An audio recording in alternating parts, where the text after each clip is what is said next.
Hola, ¿qué tal? ¿Cómo les va? Bienvenidos y bienvenidas. Ustedes ya nos conocen, me llamo Néstor Eduardo Ferreira y con la gratísima compañía de cada uno de ustedes, amigos, amigas del campo de la ciudad, ya estamos transitando, ya estamos compartiendo una nueva semana de periodismo agropecuario a través de Junto al Campo. 20 años de rica historia y junto a todos ustedes.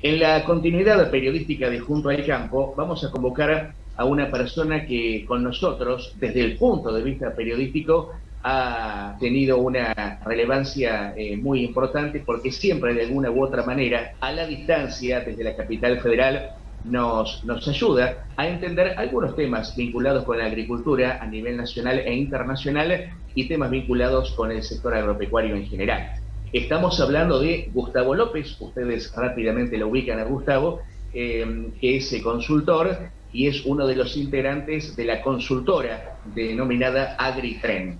Gustavo, bienvenido a Junto al Campo desde el sudeste de la provincia de Buenos Aires, teniendo a Necochea y la región como protagonista. Gustavo. ¿Cómo estás, Néstor? Un gusto hablar contigo y con toda tu audiencia, obviamente.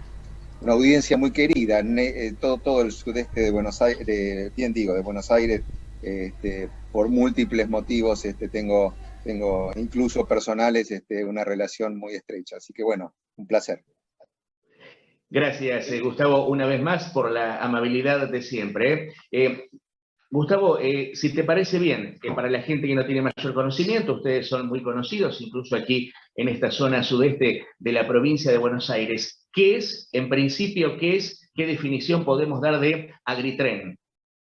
Mira, es una consultora básicamente orientada a todo lo que es el mercado granario.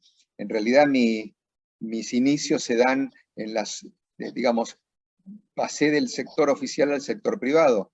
Yo fui gerente de estudios económicos en la vieja Junta Nacional de Granos, por eso cuando escucho ahora reminiscencias de volver al pasado, era otro contexto, bueno, daría para otra charla seguramente, pero bueno, era un contexto totalmente distinto hasta los años 90, donde termino, digamos, mi quehacer en esta empresa, en esta institución, porque se termina, digamos, disolviendo, paso al Ministerio de Agricultura como director de mercados, y después me vuelco al sector privado, en una empresa muy grande exportadora, argentina, que ya no está, y luego, bueno, me independizo en lo que uno cree conocer algo, que es un poco el mercado de granos a nivel internacional y local, ¿no? Y ver un poquito las perspectivas de cómo se presenta, básicamente en años tan complicados como estos, ¿no?, que estamos viviendo. Gustavo, por supuesto que, bueno, como vos bien lo señalabas y lo remarcabas, por ahí daría para otro tipo de charla, ¿no? Pero sí, sí se escuchan algunas ideas, algunos comentarios con respecto a la posibilidad de una vuelta a un organismo similar a lo que fue la Junta Nacional de Granos, con importante presencia en el puerto de Quequén, aquí en el sudeste de la provincia de Buenos Aires. A grandes rasgos, Gustavo, ¿por qué no la vuelta de un organismo de estas características? A ver.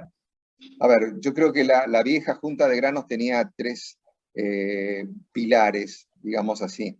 Uno de ellos era toda lo que era la fiscalización de granos, que en realidad siempre fue muy importante por el hecho del seguimiento, y además, digamos, del seguimiento del mercado, pero además porque en realidad la Junta intervenía en el mercado en la compraventa. Entonces, bueno, tenía que fiscalizar en alguna medida con quienes operaban.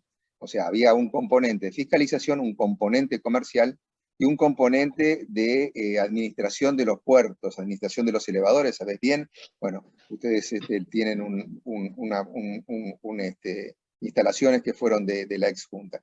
Yo creo que eso estaba muy en línea con lo que se vivía en los años, hasta los años 90, donde todavía había un flujo comercial importante entre países y entre instituciones oficiales. Estaba la Junta Canadiense de Granos, la australiana, los propios americanos también canalizaban parte a través del sector oficial, y como contraparte tenías, bueno, Irán, los rusos, o lo que en su momento era la ex Unión Soviética, y una serie de países que realizaban convenios entre los mismos. Y muchas veces, bueno, por el hecho de la Junta se remonta a los años 30, después de lo que es el crack financiero, con distintos nombres, pero bueno, era de intervención, o sea, compraba para después terminar exportando en alguna medida y básicamente estableciendo precios sostén para lo que era el consumo interno, en especial todo lo que es la molinería. Creo que todo eso cambió en el tiempo, no cabe ninguna duda, o sea, hay mercados incluso de futuros muchos más desarrollados, donde en realidad el molinero, el exportador, el productor, cualquiera de la gente que trabaja en la cadena comercial puede cubrirse perfectamente. O sea, tomar posiciones y, en fin, ir cerrando sus negocios en función a ello. A mí me da la impresión que hoy en día sería un retroceso, ¿no? Desde la óptica de lo que es el propio mundo. O sea, ya no hay ningún oferente grande que tenga este tipo de organismos y digamos, lo veo realmente muy complicado en el planteo que se hace desde lo poco que se conoce, ¿no? Desde los borradores. O sea, se intenta hacer una suerte de sociedad con algunos productores en la producción, la comercialización, la exportación, la industrialización, la distribución. Me parece realmente algo muy abarcativo que lamentablemente las experiencias del Estado, y eso que yo me pasé unos cuantos años, en una junta que se caracterizaba, fíjate vos, Néstor, como una de las islas del Estado más eficientes. Porque bueno, como tenía una suerte digamos, de dinámica comercial tan intensa, teníamos digamos, otra estructura mucho más ágil al resto del Estado.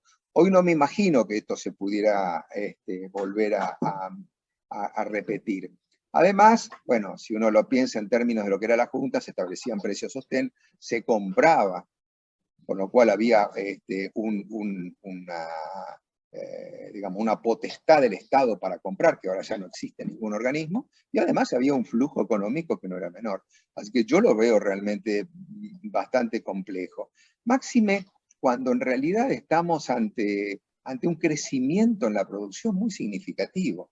O sea, la Junta básicamente estaba orientada al trigo. Creo que en alguna medida también esta suerte de empresa de comercialización lo estaría. Pero hoy estamos hablando de una producción realmente espectacular. Nunca pensamos que ibas a pasar los 10, 15 millones, estamos hablando de 22 millones de toneladas, con lo cual no solamente se puede exportar lo que uno quiere, sino que además de por sí está abastecido el mercado interno. Hoy en día estamos ante la duda, digamos, si en realidad el precio del pan se dispara, qué hay que hacer, si frenar las exportaciones. A mí me parece que en realidad es bastante absurdo. Y fíjate, un cálculo, yo diría, sumamente sencillo. O sea, se está hablando de 300 pesos el kilo de pan. Si lo pensás en términos del precio FAS del producto en Argentina, el trigo está en $300. $300 al precio oficial son 30.000 pesos la tonelada. Quiere decir que el kilo son 300, perdón, son el equivalente sobre los 300 pesos del pan para lo que es el trigo, es solamente 30, 32 pesos, quiere decir que es un equivalente del 12%. Desde mi óptica no creo que tenga una incidencia tan grande, excepto obviamente todo lo que conforma la cadena comercial. Entonces, hacer digamos, tanto despliegue en un organismo, que implicará obviamente una cantidad de personal y una cantidad de recursos para tratar de asegurar algo que en realidad está asegurado. No es que no vaya a faltar pan ni nada por el estilo. Claro. Además no creo que tampoco, insisto, esos 300 pesos del tercio del trigo estén influenciados por el precio internacional. Es más, si el planteo que desde siempre se hizo era desacoplar los precios internos de los externos, ya para eso tenemos las retenciones, para eso tenemos un tipo de cambio diferencial. El productor recibe 108 pesos, que es el precio oficial, versus los 200 y pico, que es un dólar libre. Así que yo creo que en realidad, haciendo un resumen rápido, porque en realidad daría para hablar mucho más, ¿no? Pero sí, me da la impresión como que no es, menos en este momento, digamos, un planteo muy válido, muy viable, diría yo, ¿no? No lo veo, no lo veo. Clarito y contundente como siempre, Gustavo.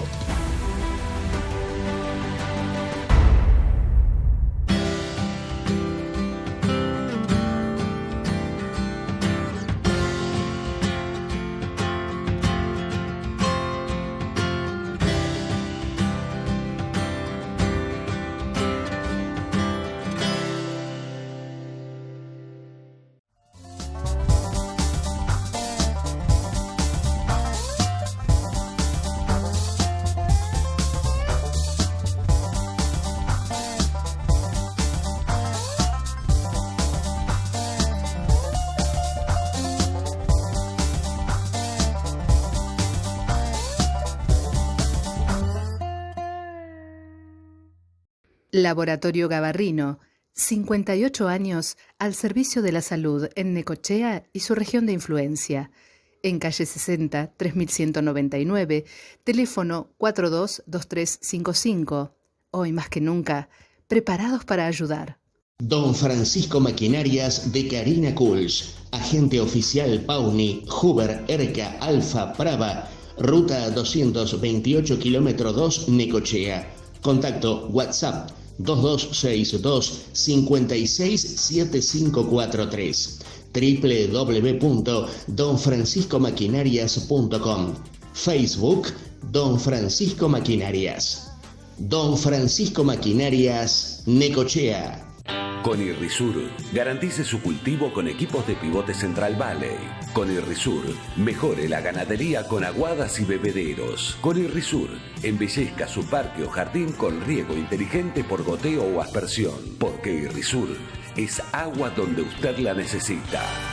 www.irrisur.com.ar.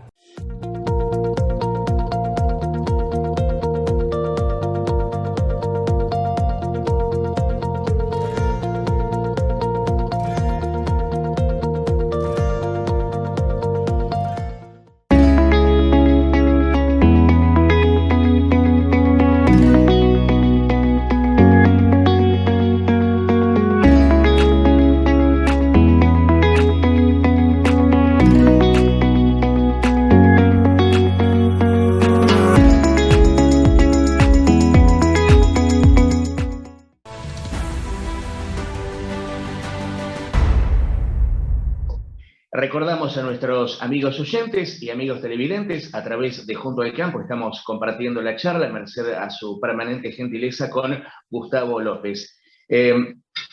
Gustavo, desde el punto de vista humanitario, no se favorece nadie, absolutamente nadie, ¿no? Pero desde el punto de vista comercial, económico, nos favorece, y las dos palabras nos favorece, entre comillas, esta guerra lamentable entre la Federación Rusa y Ucrania? Mira, yo creo que en realidad es bastante relativo. A ver, ¿por qué? Porque, digamos, son dos potencias mundiales en materia de oferta granaria. O sea, entre los dos están representando el 30% de lo que se comercia a nivel internacional del trigo.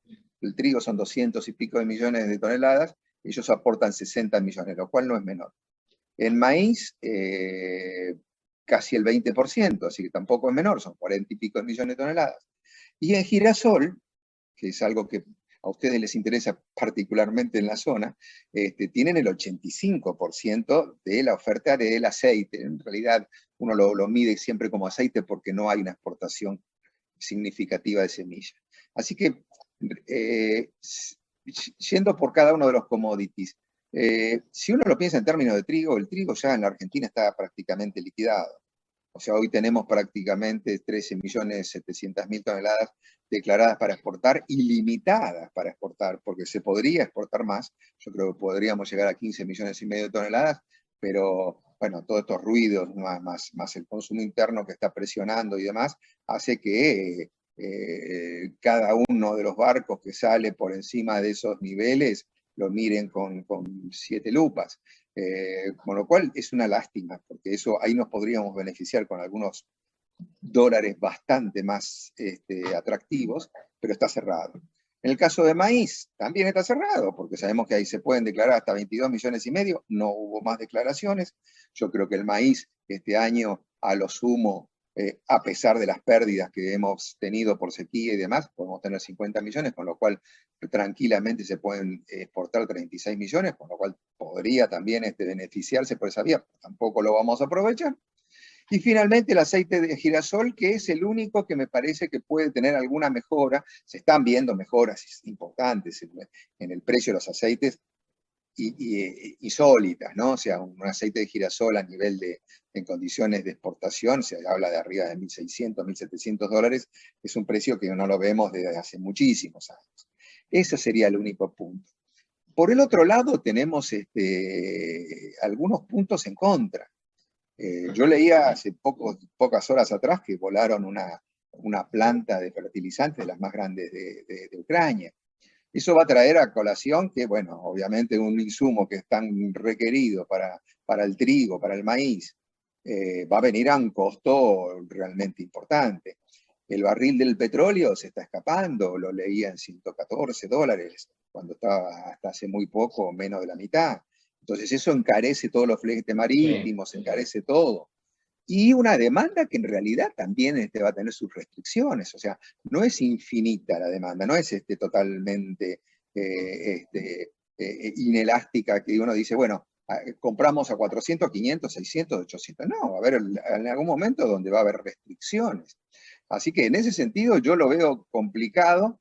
Es probable que en el cortísimo plazo se logren algunos precios interesantes, pero no nos cambia demasiado la bocha para el digamos, insisto, para los próximos meses. Lo que yo veo con cierto, digamos, con cierta sorpresa es las posiciones futuras. ¿Qué quiere decir esto? Ya cuando estábamos hablando del ciclo 22-23, un trigo para el ciclo 22-23 estaba viendo, según la información del mercado a término de Buenos Aires, entrega entre diciembre del 23 y enero, o sea, ni siquiera tenemos idea de cuánto se va a sembrar, se está pagando 300 dólares.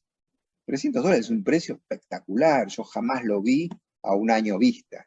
Entonces empiezo a recorrer un poco el resto de los cultivos y aparece un maíz en 200, por acá lo tengo, 240 dólares, o una soja en 390, 400 dólares. Entonces lo que me hace pensar esto es, bueno, quizás no en el cortísimo, pero quizás en el mediano, estos son precios que se empiezan a instalar. Ya hay 1 millón de toneladas vendidas para el año que viene. Y hay 2 millones ya exportadas, entre comillas, digamos, están declaradas para exportar. Con lo cual hay un flujo que empieza a consolidarse en precios realmente muy buenos. La otra parte de la historia va a ser, bueno, ¿qué vamos a tener en materia de fletes? ¿Qué vamos a tener en materia de fertilizantes? ¿Cómo van a venir todos los insumos importados? En fin, una serie de cosas que evidentemente se pueden empezar a escapar y que la ecuación empiece a restringirse.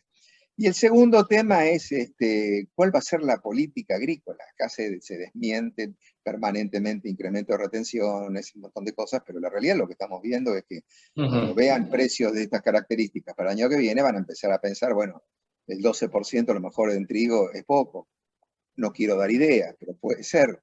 Las restricciones en exportaciones sigue habiendo. Ahora aparecen los fideicomisos. con lo cual Sí. el fideicomiso en alguna medida, por más que sea limitado, influye en el precio final al productor. Entonces hay un montón de pautas que están asociadas al mundo, pero también asociadas a la política local. El señor Zoom me acaba de decir que tenemos que terminar, Gustavo. Un Bueno, abrazo grande y muchas gracias por estos minutos. O sea, cuidarse mucho. Sí, y seguimos en contacto, por favor, que para mí es un placer hablar con ustedes. En Junto al Campo Periodismo Agropecuario, la participación de Gustavo López, directamente desde la capital federal. No se vaya. Junto al sector agropecuario de San Cayetano y su región, Agronomía Los Sauces, distribuidor Innova de Bayer y de Calv. Agronomía Los Sauces, Avenida Apesteguía 146, San Cayetano. Teléfonos 02983 15 61 47 59 y 02983 15 41 62 31. Mail agronomialosauces@gmail.com. Federación Argentina de la Industria Molinera es una asociación empresaria que reúne a los molinos de trigo que desarrollan su actividad en la República Argentina.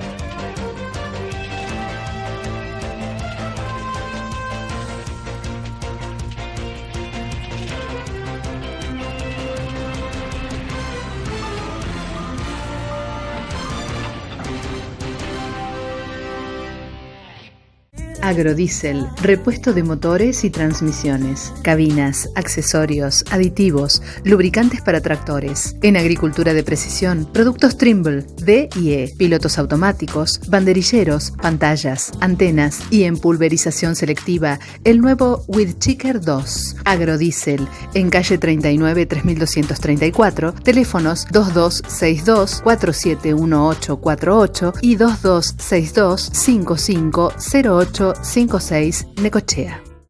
Somos Coninagro, somos productores y agradecemos cada mañana el trabajo de nuestra tierra junto a nuestras familias y a quienes nos marcaron a fuego los valores de nuestra Argentina. La ruralidad y el espíritu asociativo nos sostienen una Argentina que quiere crecer y necesita vernos unidos.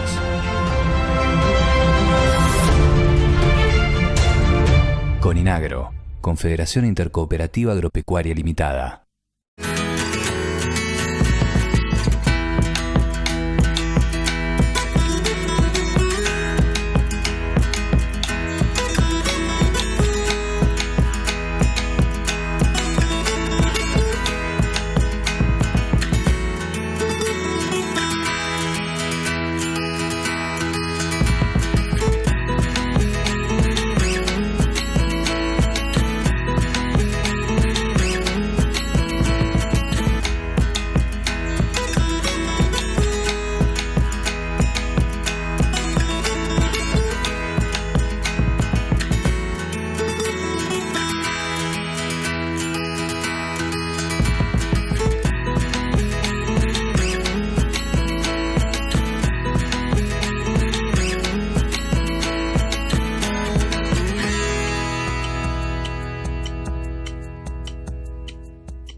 Testimonios alusivos de lo que es la edición número 15 de la Expo Agro en este año 2022, luego de 2 años largos de ausencia, teniendo muy en cuenta la pandemia del COVID-19 coronavirus. Ahora testimonio, declaraciones de Julián Domínguez, el actual ministro de Agricultura, Ganadería y Pesca de la Nación. Esta muestra es la edición de mayor stand. Son 600 stands sobre 530 de la última edición. Son 40.000 metros más de exposición, con lo cual te imaginarás que esto marca el pulso del sector.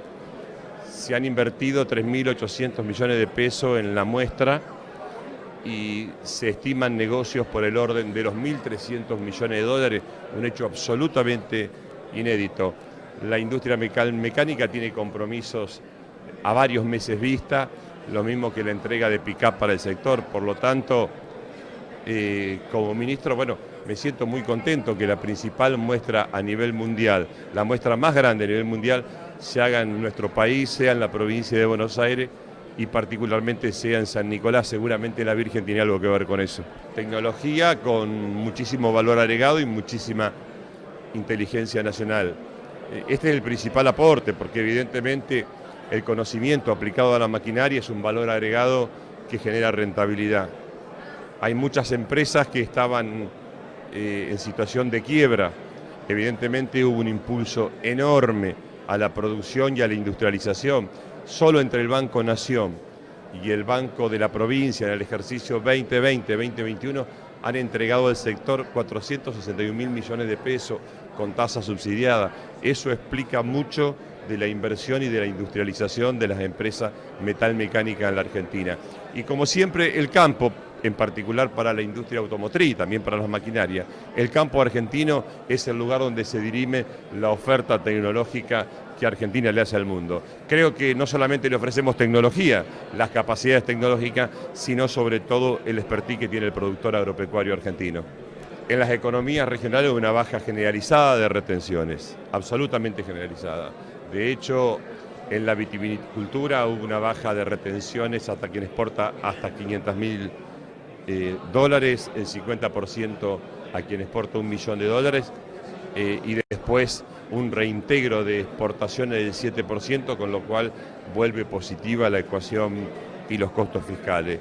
Hemos trabajado con la batería de reintegros a las exportaciones en las diferentes economías regionales y la baja de exportación. Por otro lado, en el marco de la emergencia estamos asistiendo, como es en el caso de Corrientes, a los pequeños y medianos productores en un plan que se realizó con las diferentes cadenas, que se realizó con el INTA, que se realizó con la Confederación de Sociedades Rurales de la provincia, con la agricultura familiar y con el Ministerio de la provincia, un plan de recuperación a más del 40% de productores pequeños y medianos y una tasa subsidiada a cero el primer año por el orden de los 5.500 millones de pesos y con una tasa subsidiada en 30 puntos, por lo tanto los otros 24 meses el productor paga 14%. Son todos, además con la garantía del FOGAR, son todos instrumentos que permiten rescatar al pequeño y mediano productor de manera tal que pueda seguir,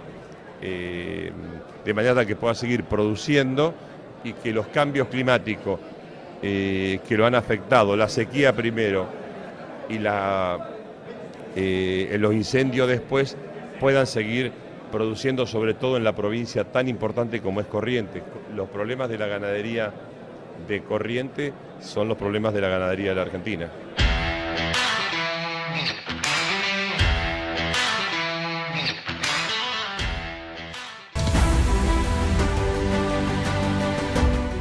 Hasta aquí compartimos Junto al Campo, periodismo agropecuario. Hasta pronto.